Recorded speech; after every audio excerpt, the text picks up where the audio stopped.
श्री सीताराम चंद्राभ्याम नमः। उत्तरकांड 51वां सर्ग। मार्ग में सुमंत्र का दुर्वासा के मुख से सुनी हुई भृगु ऋषि के शाप की कथा कहकर तथा भविष्य में होने वाली कुछ बातें बताकर दुखी लक्ष्मण को शांत करना।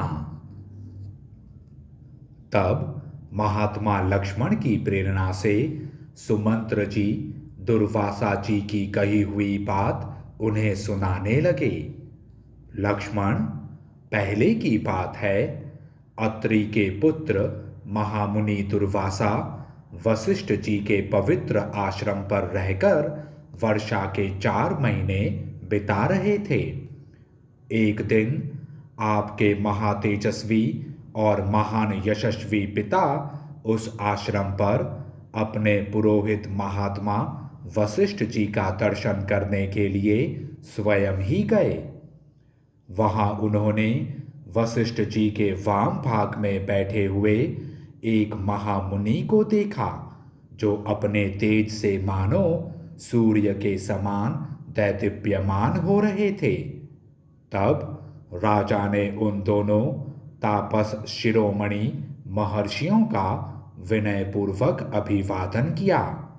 उन दोनों ने भी स्वागत पूर्वक आसन देकर पाद्य एवं फल फूल समर्पित करके राजा का सत्कार किया। फिर वे वहां मुनियों के साथ बैठे। वहां बैठे हुए महर्षियों की दोपहर के समय तरह तरह की अत्यंत मधुर कथाएं हुई।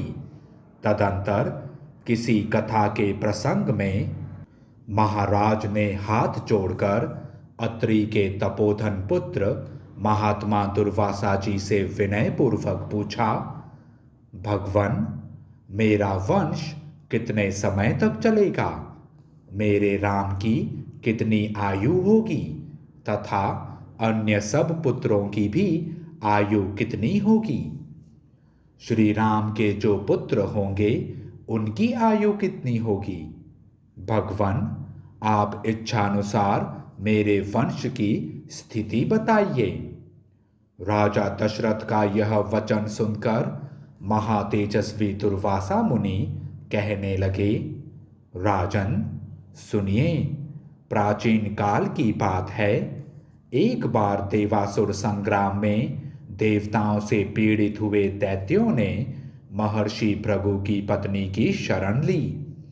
भृगु पत्नी ने उस समय दैत्यों को अभय दिया और वे उनके आश्रम पर निर्भय होकर रहने लगे।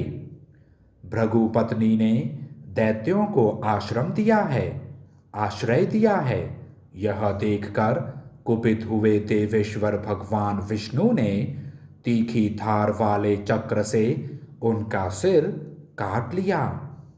अपनी पत्नी का वध हुआ देख भार्गव वंश के प्रवर्तक भृगु जी ने सहसा कुपित हो शत्रुकुल नाशन भगवान विष्णु को शाप दिया। जनार्दन, मेरी पत्नी वध के योग्य नहीं थी, परंतु आपने क्रोध से मूर्छित होकर उसका वध किया है, इसलिए आपको मनुष्य लोक में जन्म लेना पड़ेगा और वहां बहुत वर्षों तक आपको पत्नी वियोग का कष्ट सहना पड़ेगा।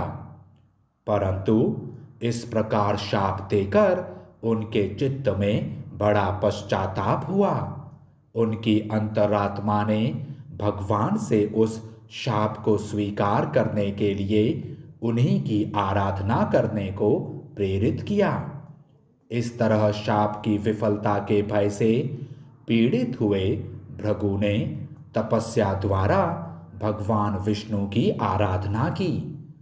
तपस्या द्वारा उनके आराधना करने पर भक्त वत्सल भगवान विष्णु ने संतुष्ट होकर कहा, महर्षि, संपूर्ण जगत का प्रिय करने के लिए मैं उस शाप को ग्रहण कर लूंगा। इस तरह पूर्व जन्म में विष्णु नामधारी वामन अवतार के समय महातेजस्वी भगवान विष्णु को भृगु ऋषि का शाप प्राप्त हुआ था। दूसरों को मान देने वाले नृपश्रेष्ठ वे ही इस भूतल पर आकर तीनों लोकों में राम नाम से विख्यात आपके पुत्र हुए हैं। भृगु के शाप से होने वाला पत्नी वियोग रूप जो महान फल है वह उन्हें अवश्य प्राप्त होगा। श्री राम दीर्घ काल तक अयोध्या के राजा होकर रहेंगे। उनके अनुयायी भी बहुत सुखी और धन धान्य से संपन्न होंगे। श्री राम 11,000 वर्षों तक राज्य करके अंत में ब्रह्मलोक, वैकुंठ या साकेत धाम को पधारेंगे।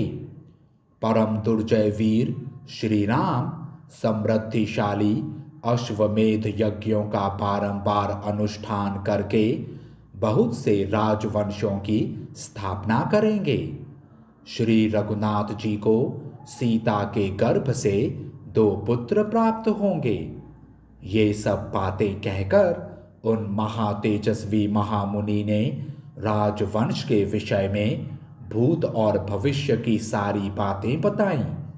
इसके बाद वे चुप हो गए। उन दुर्वासा मुनि के चुप हो जाने पर महाराज दशरथ भी दोनों महात्माओं को प्रणाम करके फिर अपने उत्तम नगर में लौट आए।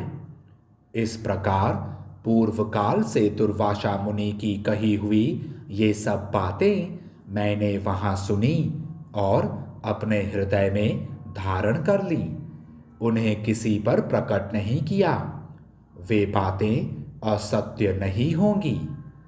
जैसा दुर्वासा मुनि का वचन है उसके अनुसार श्री रघुनाथ जी सीता के दोनों पुत्रों का अयोध्या से बाहर अभिषेक करेंगे, अयोध्या में नहीं। नरश्रेष्ठ रघुनंदन, विधाता का ऐसा ही विधान होने के कारण आपको सीता तथा रघुनाथ जी के लिए संताप नहीं करना चाहिए। आप धैर्य धारण करें। सूत सुमंत्र के मुख से यह अत्यंत अद्भुत बात सुनकर लक्ष्मण को अनुपम हर्ष प्राप्त हुआ। वे बोले, बहुत ठीक, बहुत ठीक। मार्ग में सुमंत्र और लक्ष्मण इस प्रकार की बातें कर ही रहे थे कि सूर्य अस्ताचल को चले गए। तब उन दोनों ने केशिनी नदी के तट पर रात बिताई। इस प्रकार श्री वाल्मीकि निर्मित आर्ष रामायण आदि काव्य के उत्तर कांड में 51वां सर्ग पूरा हुआ। जय श्री राम।